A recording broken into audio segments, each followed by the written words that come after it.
Reportage, catastrophe de Gênes, le premier appel était très confus, des secouristes extraient un corps des décombres du pont qui s'est effondré à Gênes, le 14 août 2018. Reuters, Massimo Pinca. Le dernier bilan de l'effondrement du viaduc de Gênes qui a eu lieu mardi se chiffre à 39 morts, 16 blessés dont 9 dans un état grave. Au centre hospitalier San Martino, les équipes se sont mobilisées pour prendre en charge non seulement les blessés mais aussi les familles des disparus. Avec notre envoyée spéciale à Gênes, Juliette Gerbrand, aider les proches et les familles, c'est un travail qui a commencé dès les premières minutes après l'effondrement du viaduc. Dans les couloirs de l'hôpital San Martino, Tommaso Soggetti, qui répond aux appels des urgences médicales, raconte que lui et ses collègues ont reçu 80 coups de téléphone dans l'heure qui a suivi le drame.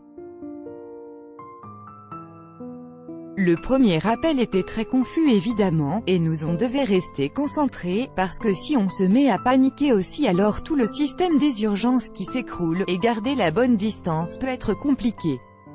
Pour moi qui viens des Abruzzes, où on a vécu le tremblement de terre, ça n'a pas été facile je dois dire, poursuit Tommaso Soggetti. J'ai revécu les expériences de ce tremblement de terre de l'Aquila, c'était Disons que je suis content d'être ici et d'avoir pu faire quelque chose pour cette région qui m'accueille depuis quelques années.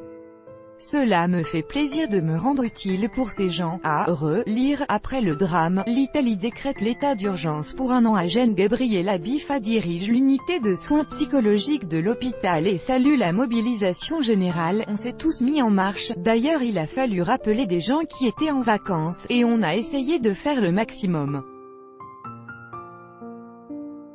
L'essentiel de notre travail a été d'accueillir les proches dès leur arrivée aux urgences et de les accompagner tout au long de leur parcours qui va de la reconnaissance du corps aux étapes ultérieures. 300 proches de victimes se sont présentés en une journée et demie, dont près de 80 pour une même famille.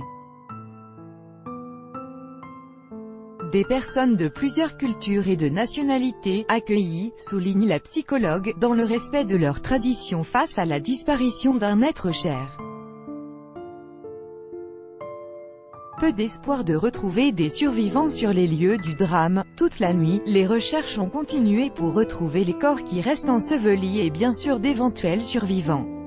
Mais les secouristes n'ont perçu aucun signe de vie depuis maintenant assez longtemps, et l'espoir ne fait que diminuer avec le temps qui passe. TEMOIGNAGE Mara Sastry, habitante de Gênes, 16/8 2018 par Juliette Gerbrand. Écoutez, des grues et des pelleteuses sont à l'œuvre. Les pompiers utilisent aussi de petites charges explosives car il reste beaucoup de blocs de béton à dégager. Il y aurait plusieurs dizaines de disparus, donc le bilan de 39 morts pourrait s'alourdir. Un bras du pont reste suspendu au-dessus d'un groupe d'immeubles du quartier de San Pier d'Arena, des petits bâtiments jaunes et roses qui ont été évacués. Et ils devaient être détruits pour des raisons de sécurité. Plus de 600 personnes, 331 familles précisément, attendent de savoir où et comment elles seront relogées.